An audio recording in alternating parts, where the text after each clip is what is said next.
আমাদের নবীর মাধ্যমে প্রশ্ন করছেন, কুল হাল ইয়াস্তাউিল্লাযীনা ইয়া'লামুন ওয়াল্লাযীনা লা ইয়া'লামুন। নবী তুমি বলো, মানে সাহাবীদেরকে জিজ্ঞেস করো, লোকদেরকে জিজ্ঞেস করো, তোমার উম্মতদেরকে জিজ্ঞেস করো, যারা জানে আর যারা জানে না উভয় দল কি সমান হতে পারে? আল্লাহর প্রশ্ন। আল্লাহ পৃথিবীর মানুষকে দুই ভাগে ভাগ করছেন, যারা জানে, জ্ঞানী, বুদ্ধিমান, বিচক্ষণ, জ্ঞান চর্চা করে, এরা একটা ক্যাটাগরির লোক। আর এক শ্রেণীর মানুষ আছে অন্ধ অনুসরণ করে, তারা জানে না, বোঝে না, বুঝতেও চেষ্টা করে না, এটা আর এক ক্যাটাগরির লোক। এই উভয় শ্রেণীর মানুষ কি সমান হতে পারে? প্রশ্ন আল্লাহর। উত্তর দিলেন আপনারা না, আপনারা দিয়েছেন না, আর উত্তর নাই হবে। এই উভয় দল কখনো সমান হতে পারে না। এবার পাল্টা নিজেকে প্রশ্ন করেন, তাহলে উত্তম দল কারা? যারা জানে। অধম দল কারা? যারা জানে না। এখন আপনি সিদ্ধান্ত নেবেন, আপনি কি অধম দলের মধ্যে থাকবেন না উত্তম দলের মধ্যে থাকবে? আপনি কি জানা ব্যক্তিদের মধ্যে থাকবেন, নাকি আপনি অন্ধভাবে যারা মেনে চলে, না বুঝে যারা মেনে চলে তাদের দলে থাকবেন? এই সিদ্ধান্ত আপনি নেবেন, কারণ স্বীকার তো আপনি নিজেই করলেন উভয় দল সমান না। তো যেই দল উত্তম সে দলে যাওয়া দরকার না। আল্লাহ পরে বলছেন, ইন্নামা ইয়াতাযাক্কারু উলুল আলবাব, যারা জ্ঞানী, যারা বুদ্ধিমান। আল্লাহর এই প্রশ্নের মধ্যে বহু কিছু তাদের জন্য শেখার আছে। এই প্রশ্ন করে আল্লাহ মুসলিম জাতিকে ইসলাম ধর্ম চর্চার ব্যাপারে উৎসাহ দিয়েছেন। এবার আরেকটা আয়াত নেন, সূরা মুজাদালা 11 নম্বর আয়াত। আল্লাহ তাআলা বলছেন, ইয়ারফাইল্লাহুল্লাযীনা আমানু মিনকুম, তোমাদের মধ্যে যারা মানুষ আছে, মানুষ দুই ভাগে ভাগ। এক শ্রেণীর মানুষ হলো বেঈমান, আর এক শ্রেণীর মানুষ হলো ঈমানদার।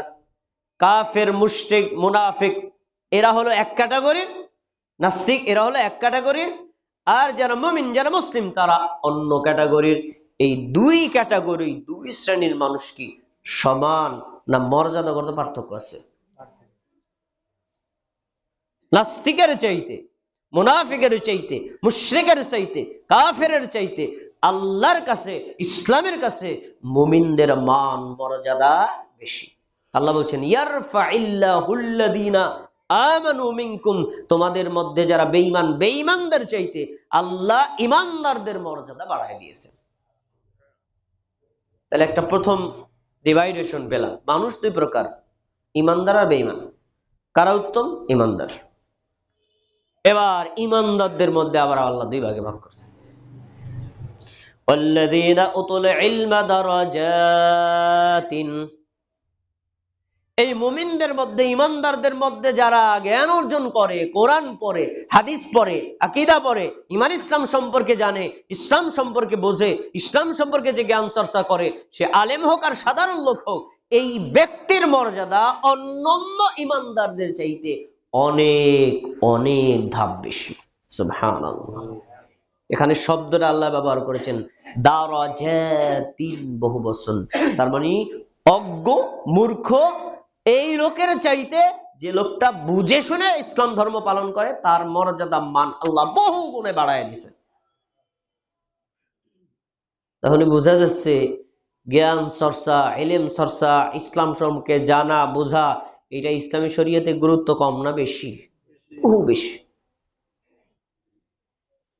এরপরে আল্লাহ তাআলা সূরাতুল বাকারা 269 নম্বর আয়াতে বলছেন, ইউতিল হিকমাতা মান ইয়াশা, আল্লাহ যাকে চান তাকে প্রজ্ঞা, বিচক্ষণতা, জ্ঞান, বুদ্ধিমত্তা দান করেন। এটা আল্লাহর ইচ্ছা। কাকে দিবেন আপনাকে জিজ্ঞেস করে দিবেন না, আর কাকে দিবেন না তাও আপনাকে জিজ্ঞেস করবেন না। আল্লাহ যাকে ইচ্ছা তাকে দিবেন। এরপরে বলছেন, ওয়ামান ইউতাল হিকমাতা ফাকাদ উতিয়া খায়রান কাসীরা, তোমাদের মধ্যে যাকে আল্লাহ জ্ঞান দিয়েছেন, বুদ্ধিমত্তা দিয়েছেন, বিচক্ষণতা দিয়েছেন, ঈমান ইসলাম সম্পর্কে বোঝার মতো তৌফিক দান করেছেন, আল্লাহ তাকে বহুবিধ কল্যাণ দিয়েছেন। সুবহানাল্লাহ। বহু কল্যাণ, জ্ঞানের মধ্যে বহু কল্যাণ, আর অজ্ঞানতার মধ্যে বহু অকল্যাণ। আপনি অনেক শ্রম দিয়ে, সাধনা দিয়ে, কষ্ট করে, টাকা পয়সা খরচ করে আমল করবেন, না জানার কারণে দেখবেন এটা আসলে ইসলামী শরীয়তের আমলই না, বিদআত। পুরো টাইমটাই নষ্ট, অর্থটাই নষ্ট। ফাকাদ উতিয়া খাইরান কাসীরা, যাকে আল্লাহ দ্বীনের বুঝ দিয়েছে তাকে আল্লাহ বহু কল্যাণ দিয়েছে। আরেকটি হাদিস, রাসূলুল্লাহ সাল্লাল্লাহু আলাইহি ওয়াসাল্লাম বলেছেন, মান ইউরিদুল্লাহু বিহি খাইরান ইউফাক্কিহু ফিদ্দীন। জেনে রাখো, তোমাদের মধ্যে আল্লাহ যাকে দ্বীনের সঠিক বুঝ দান করেছেন। শব্দটা ভালো করে শুনেন, সঠিক বুঝ, তাহলে বেঠিক বুঝও আছে। আমাদের বাংলাদেশে এমন লোক আছে, কাজে আমি 400 খণ্ডের তাফসীর লিখতেছি। কয়শো খণ্ডের? 400 খণ্ডের তাফসীর। এক একটা তাফসীর যদি কমপক্ষে 100 পৃষ্ঠার হয়, তাহলে কমপক্ষে কত দেখেন, এত পৃষ্ঠার তাফসীর লিখতেছে, এত বড় জ্ঞানী বিজ্ঞ মানুষ, কিন্তু তার আকীদায় ভুল। তার মানে সে সঠিক দিন বোঝে নাই, বেঠিক দিন বুঝছে। এত বড় মুফাসসির, যদি জিজ্ঞেস করি আল্লাহ কোথায় আছে, সব জায়গায় আছে। তো মুফাসসিরের সব তাফসীর গেছে বাতিল হইয়া, আল্লাহ সম্পর্কে তার কোনো ধারণা নাই। এত বড় মুফাসসির তো জিজ্ঞেস করি, বলেন আল্লাহ আকার আছে না নিরাকার? আল্লাহ নিরাকার। তাহলে জান্নাতে গেলে কি দেখবে? থেমে গেছে। আপনি না বললেন জান্নাতে গিয়ে আল্লাহরে দেখা দেবো, তাহলে আল্লাহ তো নিরাকার, দেখবো কি? এখন থেমে গেছে। তা আপনার এত জ্ঞান অর্জনের কি লাভ হইল? কি কোনো লাভ নাই তো। এজন্য লাইন যদি উল্টা দিকে চলে, যত দ্রুতই যাক আর যত দূরেই যাক, ফায়দা শূন্য। এজন্য রাসূলুল্লাহ সাল্লাল্লাহু আলাইহি ওয়াসাল্লাম বলেছেন, মাইয়ুরিদিল্লাহু বিহি খাইরান ইউফাক্কিহু ফিদ্দীন। তোমাদের মধ্যে আল্লাহ যাকে দ্বীনের সঠিক বুঝ দান করেছেন, আল্লাহ অবশ্যই তার কল্যাণ চেয়েছেন। সুবহানাল্লাহ। দ্বীনের বুঝ আগে না, আল্লাহ যদি আপনার কল্যাণ চায়, তারপরে আপনাকে দ্বীনের সঠিক বুঝ দান করবেন। আর কল্যাণ না চাইলে সঠিক বুঝ দান করবেন। এই জন্য বহু মুফতি ভ্রান্ত দলে আছে, বহু মুফাসসির ভ্রান্ত দলের মধ্যে আছে, বহু বড় আল্লামাতুদ্দার, তার মানহাজে শুদ্ধ না, আকীদাও শুদ্ধ না। আর বহু রিকশা চালক আছে, দ্বীন সম্পর্কে সঠিক জ্ঞান জানে। তাহলে রিকশা চালক হইলেও আল্লাহ তাকে আগে কল্যাণ চাইছেন, তারপরে দ্বীনের সঠিক বুঝদান করছেন। এই জন্য আল্লাহর কল্যাণ যদি প্রত্যাশা করতে হয়, তাহলে আপনাকে আমাকে ইসলামের সঠিক যে বিদ্যা, সঠিক যে জ্ঞান, এটা অর্জন করতে হবে। কেন করবেন? রাসূলুল্লাহ সাল্লাল্লাহু আলাইহি ওয়াসাল্লাম বলেছেন, মান সালাকা তরিকান ইয়াতলুবু বিহি ইলমান সাহালাল্লাহু লাহু তরিকান ইল্লাল জান্নাহ। যে লোক ইসলামের জ্ঞান অর্জন করার জন্য, ঈমানের জ্ঞান অর্জন করার জন্য কোন রাস্তায় হাঁটলো, ওই রাস্তার মাথায় আছে জান্নাত। সুবহানাল্লাহ। তাহলে জান্নাত এলেমের রাস্তায়, অজ্ঞানতার রাস্তায় জান্নাত না, মূর্খদের রাস্তায় জান্নাত না, এলেম চর্চার রাস্তায় হলো জান্নাত। জান্নাত পেতে গেলে এলেমের রাস্তায় হাঁটতে হবে। এটা ইসলামী শরীয়তের বিধান। তাই আপনি যদি জান্নাত পেতে চান, জাহান্নাম থেকে মুক্তি পেতে চান, ইসলাম সম্পর্কে আপনার জ্ঞান অর্জন করাই লাগবে। অন্যের উপর কাঁধে ভর করে আপনি ইসলাম ধর্ম পালন করতে পারবেন না। অন্য অন্য ধর্ম পালন করতে পারেন, কিন্তু এই এলেম চর্চার আগে আপনার নিয়তটাকে শুদ্ধ করে নিতে হবে। এটা খুব ইম্পর্টেন্ট বিষয়। আমি এলেম চর্চা করবো অমুক মুফতির সাথে তর্ক করার জন্য, লাভ নেই। আমি এলেম চর্চা করব, বলবে মানুষ এই যুগের আল্লামাতুদ্দার, এই যুগের ডাক্তার জাকির নায়েক, এই সকল মানুষের প্রশংসা নেওয়ার জন্য এলেম অর্জন করা যাবে না। করতে হবে আল্লাহর সন্তুষ্টির জন্য। সুনানে আবু দাউদে রাসূলুল্লাহ সাল্লাল্লাহু আলাইহি সাল্লামের একটা হাদিস আছে, তিনি বলেছেন, মান তাআল্লামা ইলমান, যে ব্যক্তি ইলম অর্জন করে, মিম্মা ইউবতাগা বিহি ওয়াজহুল্লাহ, এই ইলমের মাধ্যমে সে আল্লাহর সন্তুষ্টি প্রত্যাশা করে। তার ইলম অর্জনের লক্ষ্য হবে কার সন্তুষ্টি? এক আল্লাহকে খুশি করা, আর অন্য কোন নিয়তের ভিতরে যুক্ত করা যাবে না। এরপরে বলছেন, লা ইয়াতাআল্লামুহু ইল্লা লিয়ুসিবা বিহি আরাদাম মিনাদ দুনিয়া, যে ব্যক্তি জ্ঞান অর্জন করে, ইলম চর্চা করে মানুষের প্রশংসা পাওয়ার জন্য, অন্যকে তর্কে হারানোর জন্য, অন্যের দৃষ্টি নিজের দিকে আকৃষ্ট করার জন্য, পার্থিব কোন স্বার্থ সিদ্ধির জন্য, লাম ইয়াজিদ আরফাল জান্নাতি ইয়াউমাল কিয়ামা, এই লোক জান্নাতে তো যাবে না, জান্নাতের ঘ্রাণও পাবে না। অথচ জান্নাতের ঘ্রাণ বহু দূরত্ব থেকে পাওয়া যাবে। সে জান্নাতের ঘ্রাণ পাবে না মানে কি? জান্নাতে তো যাবে না, জান্নাতের কাছাকাছিও যাবে না। তাহলে ইসলাম সম্পর্কে আমরা যখন লেখাপড়া করব, জ্ঞান চর্চা করব, তখন আমাদের একটাই উদ্দেশ্য থাকবে, এক, আল্লাহর সন্তুষ্টি কামনা করা।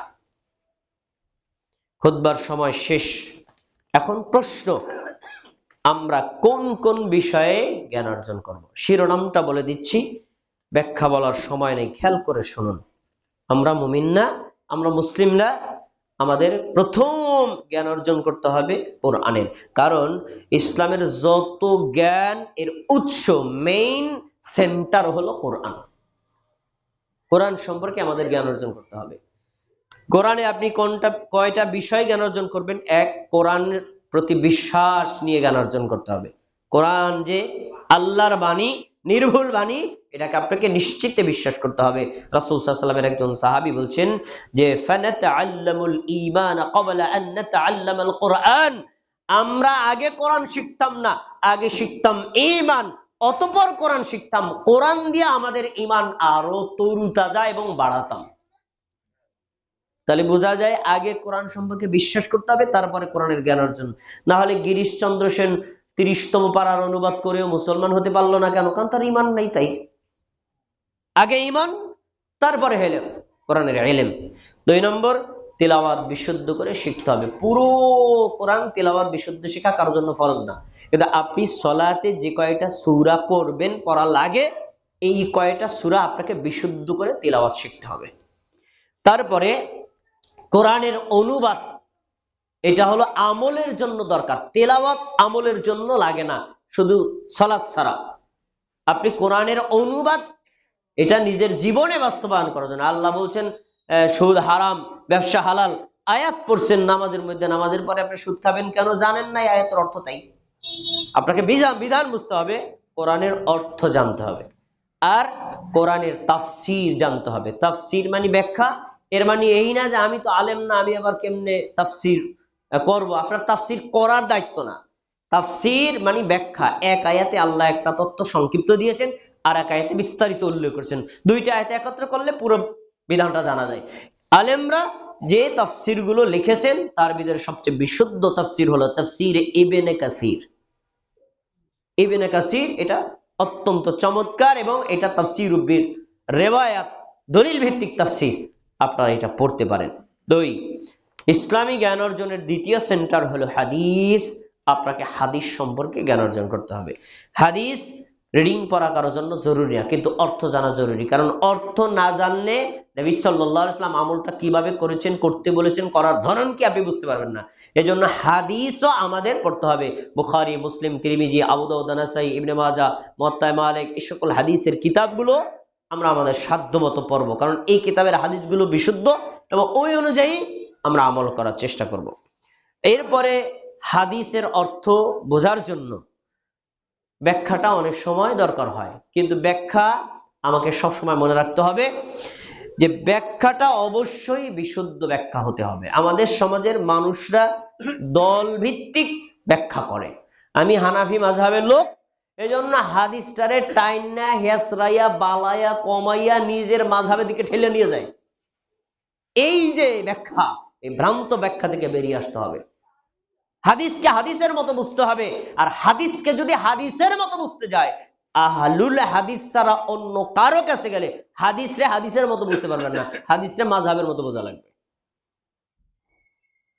তাই হাদিস আমাদের পড়তে হবে, এবং হাদিসের উপর বুঝে ওইভাবেই আমল করতে হবে। ৩ নম্বর হলো আমাদের আকীদাকে শুদ্ধ করে নিতে হবে। আমাদের ঈমান, আকীদা, এটা হলো ইসলামের বেসিক মূল। এইটার উপরে যাবতীয় সব আমল নির্ভরশীল। আকীদা শুদ্ধ না হলে আপনার আমল যতই চমৎকার হোক, ইসলামে গ্রহণযোগ্য না। তাই ঈমান কাকে বলে, ঈমানের আরকান কি কি, এটাকে আপনাকে জানতে হবে। আর ঈমান ধ্বংসের কারণগুলো কি কি, আপনাকে জানতে হবে। ইসলাম কাকে বলে জানতে হবে, ইসলামের ভিত্তি কয়টি জানতে হবে, কি কি কাজ করলে ইসলাম থেকে মানুষ বের হয়ে যায়, এটা আপনাকে জানতে হবে। তারপরে শিরিক কাকে বলে, শিরিক কি কি, এটাকে আপনাকে বুঝতে হবে। কুফর কাকে বলে, কুফর কি কি, এটা আপনাকে বুঝতে হবে। এই শিরিক কুফর বোঝার উদ্দেশ্যে এগুলো বর্জন করা, আর ঈমান আর ইসলাম সম্পর্কে বোঝার উদ্দেশ্যে এটা আমল করা। এটা সম্পর্কে জ্ঞান অর্জন করা সবার জন্যই ফরজ। তারপরে আরেকটি বিষয় হলো, আপনি ইসলামে ঢোকার পর, ইসলাম গ্রহণ করার পরে তো আমলগুলো করবেন। আমলগুলো করার পদ্ধতি হলো আমাদের নবী সাল্লাল্লাহু আলাইহি ওয়াসাল্লাম যেভাবে করেছেন আপনি ওইভাবে করবেন। এটার নাম হলো সুন্নাত। এর বিপরীত সিস্টেমে করার নাম হলো বিদআত। আমাদের হুজুররা, অনেক দেশে অনেকের হুজুররাও কিন্তু বিদআতের সংজ্ঞা দেয় না। এক হুজুর আমার আগে ওয়াজ করতেছে, আমি একটু পরে ওয়াজ করব, তার আগে একজন ওয়াজ করতেছে, দেখলাম বিদআত নিয়ে ওয়াজ করে, ভালো। আর উনি বিদআতের সঙ্গে বলছে যা কোরআনে নাই, হাদিসে নাই, ওই হলো বিদআত। তা ধান চাষ করা কোরআনে আসেনি, ধান চাষ করা, পাট চাষ করা হাদিসে আসেনি, তাহলে এটাও তো বিদআত। তাহলে উনি বিদআতের সংজ্ঞা বোঝে নাই।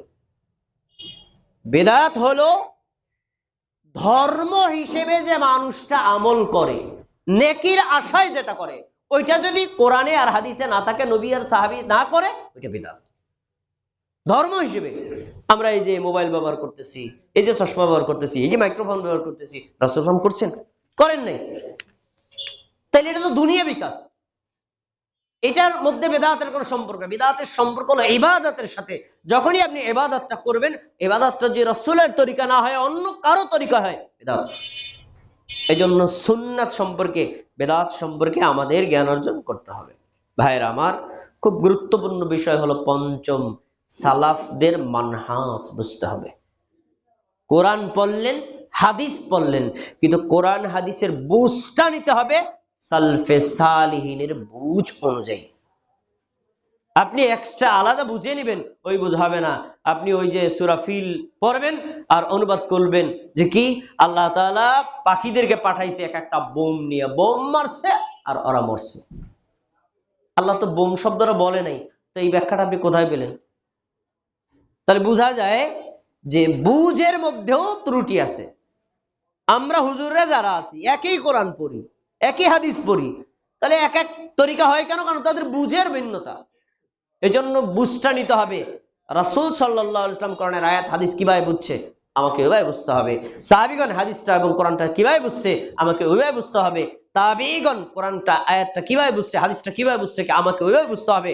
এর চাইতে অন্য তরিকায় বুঝতে গেলে আপনি ইসলামের সঠিক বুঝ থেকে হারায় যাবেন। তাই সালফে সালিহিনের মানহাজ অনুযায়ী আমাদের বুঝতে হবে। সবশেষ একটা গুরুত্বপূর্ণ কথা বলি, ইসলাম পালন করার জন্য পরিবেশ একটা গুরুত্বপূর্ণ বিষয়। আমরা অনেক সময় অনেক বিষয় ইচ্ছাকৃতভাবে পালন করার সত্ত্বেও পারি না, পরিবেশ এভাবে প্রতিষ্ঠিত নাই। তাই পরিবেশ না থাকার কারণে, এজন্য আপনি যেই পরিবেশে বসবাস করবেন, আপনার সন্তানকে যে পরিবেশে বসবাস করাবেন, এই পরিবেশটা অবশ্যই ইসলামিক পরিবেশ হলে অনেক কিছু পরিবেশ থেকেও ইসলাম সম্পর্কে জেনে বুঝে আমল করা যায়। পরিবেশ খুব গুরুত্বপূর্ণ বিষয়। আমরা এক বৈপরীত পরিবেশে বসবাস করে আসছি। আমাদের চতুর্পাশ ইসলামী কোনো পরিবেশ না, ইসলামের বিরোধী পরিবেশ। এই পরিবেশ থেকে আমরা তো আলহামদুলিল্লাহ কিছু ধর্ম বুঝছি, কিন্তু আমাদের পরবর্তী প্রজন্মের হালাত কি, এটা কিন্তু চিন্তার বিষয়। তাহলে বহু মানুষ আছে, তারা সঠিক দিন বুঝছেন, আমল করেছেন, কিন্তু তাদের সন্তানদেরকে এই পরিবেশ দিতে না পারার কারণে তারা আবার বিভ্রান্ত রাস্তায় চলে গেছে। বহু রেকর্ড আছে। তাই আপনাদের প্রতি বিনীত অনুরোধ, নিজেরাও এমন একটা পরিবেশে বসবাস করবেন যেখানে নিজেকে ইসলাম ধর্ম পালন করা সহজ হয়, আর সন্তানদেরকে ইসলামের ধাঁচে গড়ে ওঠা তোলা সহজ হয়। তাই আপনাদের জন্য একটি এরকম প্রতিষ্ঠান হতে পারে আত্তাকওয়া ইসলামিক একাডেমি মাদারীপুর। আত্তাকওয়া মসজিদ ইসলামিক সেন্টারের অধীনে আমরা একটা প্রতিষ্ঠান সেখানে চালাচ্ছি। আমরা সাধ্যমতো চেষ্টা করছি এখান থেকে বিশুদ্ধ ধর্ম শিক্ষা আর দুনিয়াবী শিক্ষা দুটাই যেন সন্তানরা শিখতে পারে। তাই আপনার সন্তানকে এই প্রতিষ্ঠানের সাথে যুক্ত করার প্রতি বিনীত অনুরোধ রইল। যদি আমরা এর সাথে যুক্ত করতে পারি, হয়তো আল্লাহ তাআলা আমাদেরকে দুনিয়াতে নিয়ে যাবেন। এরা যদি সঠিক দিন বুঝে রাখতে পারে, তাহলে আমাদের জন্য সঠিক দিনের আমলও করতে পারেন, আর আমাদের জন্য দোয়াও করতে পারবেন।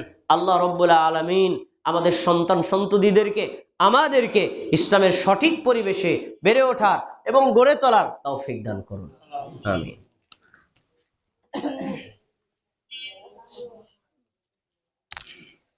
إن الحمد لله نحمده ونستعينه ونستغفره ونؤمن به ونتوكل عليه ونعوذ بالله من شرور أنفسنا من يهد الله فلا مضل له ومن يضلله فلا هادي له ওয়া আশহাদু আল্লা ইলাহা ইল্লাল্লাহ ওয়া আশহাদু আন্না মুহাম্মাদান আবদুহু ওয়া রাসূলুহু। সম্মানিত মুমিন ভাইয়েরা, আর কয়েকদিন পরে দুইটা দিন আর রাত আসতেছে। একটা হলো 31st নাইট, আর একটা হলো 1 জানুয়ারি। এই দুইটা দিন অন্যান্য অমুসলিম দেশের মতো আমাদের দেশেও খুব জাঁকজমকপূর্ণভাবে পালিত হয়।